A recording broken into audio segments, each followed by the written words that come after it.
ಎಲ್ಲರಿಗೂ ನಮಸ್ಕಾರ. ಹೊಸ ವರ್ಷ 2024ರಲ್ಲಿ ಇವುಗಳನ್ನು ಮನೆಗೆ ತಂದರೆ ವರ್ಷ ಪೂರ್ತಿ ಹಣ ಸಂಪತ್ತಿನ ಸುರಿಮಳೆ.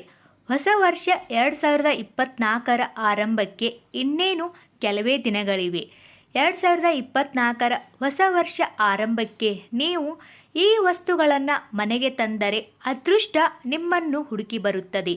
2024ರ ಹೊಸ ವರ್ಷದಲ್ಲಿ ನಾವು ಯಾವ ವಸ್ತುಗಳನ್ನು ಮನೆಗೆ ತರಬೇಕು? ಈ ವಸ್ತುಗಳನ್ನು ಖರೀದಿಸಿ. ಪ್ರಸ್ತುತ ನಾವು ವರ್ಷದ ಕೊನೆಯ ತಿಂಗಳಲ್ಲಿದ್ದು ಇನ್ನೇನು ಕೆಲವೇ ದಿನಗಳಲ್ಲಿ 2024ರ ಹೊಸ ವರ್ಷವು ಸ್ವಾಗತಿಸಲು ಕಾತುರದಿಂದ ಕಾಯುತ್ತಿದ್ದಾರೆ ಮತ್ತು ಮುಂಬರುವ ಹೊಸ ವರ್ಷವು ನಮಗೆ ಸಂತೋಷ ಮತ್ತು ಮಂಗಳಕರವಾಗಲಿ ಎಂದು ಕುಟುಂಬದಲ್ಲಿ ಸುಖ ಶಾಂತಿ ನೆಲೆಸಲೆಂದು ಬಯಸುತ್ತಾರೆ.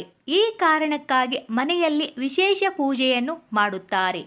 ಮುಂದಿನ ವರ್ಷದಲ್ಲಿ ನಮ್ಮೆಲ್ಲ ಆರ್ಥಿಕ ಸಮಸ್ಯೆಗಳು ದೂರಾಗಿ ಹಣವನ್ನು ಪಡೆಯುವುದಕ್ಕಾಗಿ ಲಕ್ಷ್ಮೀ ದೇವಿಯ ಅನುಗ್ರಹಕ್ಕಾಗಿ ಈ ವಸ್ತುಗಳನ್ನು ನೀವು ಮನೆಗೆ ತರಬೇಕು. ಮೊದಲನೇದು ನವಿಲುಗರಿ. ಶಾಸ್ತ್ರದ ಪ್ರಕಾರ ಹೊಸ ವರ್ಷದಂದು ನವಿಲುಗರಿಯನ್ನು ಖರೀದಿಸಿ ಮನೆಗೆ ತಂದರೆ ಲಕ್ಷ್ಮೀ ದೇವಿಗೆ ತುಂಬ ಸಂತೋಷವಾಗುತ್ತದೆ. ಧಾರ್ಮಿಕ ನಂಬಿಕೆಗಳ ಪ್ರಕಾರ ನವಿಲುಗರಿಗಳಿರುವ ಮನೆಯಲ್ಲಿ ಲಕ್ಷ್ಮೀ ದೇವಿ ನೆಲೆಸಿದ್ದಾಳೆ. ಆದರೆ 1-3 ನವಿಲುಗರಿಗಳನ್ನು ಮಾತ್ರ ಮನೆಗೆ ತರಬೇಕು ಎಂಬುದನ್ನು ನೆನಪಿನಲ್ಲಿಡಿ. ತುಳಸಿ ಗಿಡ. ಶಾಸ್ತ್ರದ ಪ್ರಕಾರ ಹೊಸ ವರ್ಷದ ಸಂದರ್ಭದಲ್ಲಿ ತುಳಸಿ ಗಿಡವನ್ನು ಮನೆಗೆ ತಂದರೆ ಅದು ಮನೆಯಲ್ಲಿ ಸಂತೋಷ ಮತ್ತು ಸಮೃದ್ಧಿಯನ್ನು ತರುತ್ತದೆ. ಏಕೆಂದರೆ ಹೊಸ ವರ್ಷದಂದು ತುಳಸಿ ಗಿಡವನ್ನು ಮನೆಗೆ ತರುವುದು ತುಂಬ ಮಂಗಳಕರವೆಂದು ಇದು ಹೇಳುತ್ತದೆ. ತೆಂಗಿನಕಾಯಿ.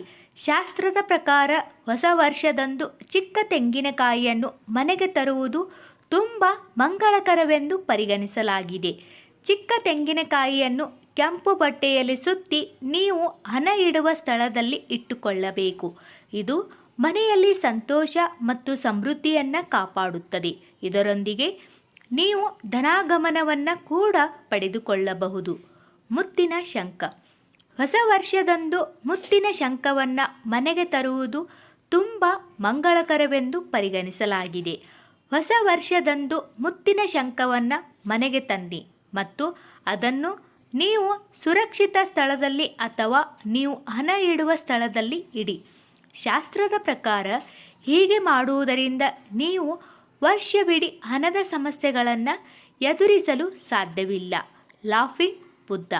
ಶಾಸ್ತ್ರದ ಪ್ರಕಾರ ಹೊಸ ವರ್ಷದಂದು ಲಾಫಿಂಗ್ ಬುದ್ಧನನ್ನು ಖರೀದಿಸಿ ಮನೆಗೆ ತರುವುದು ತುಂಬ ಮಂಗಳಕರವೆಂದು ಪರಿಗಣಿಸಲಾಗಿದೆ.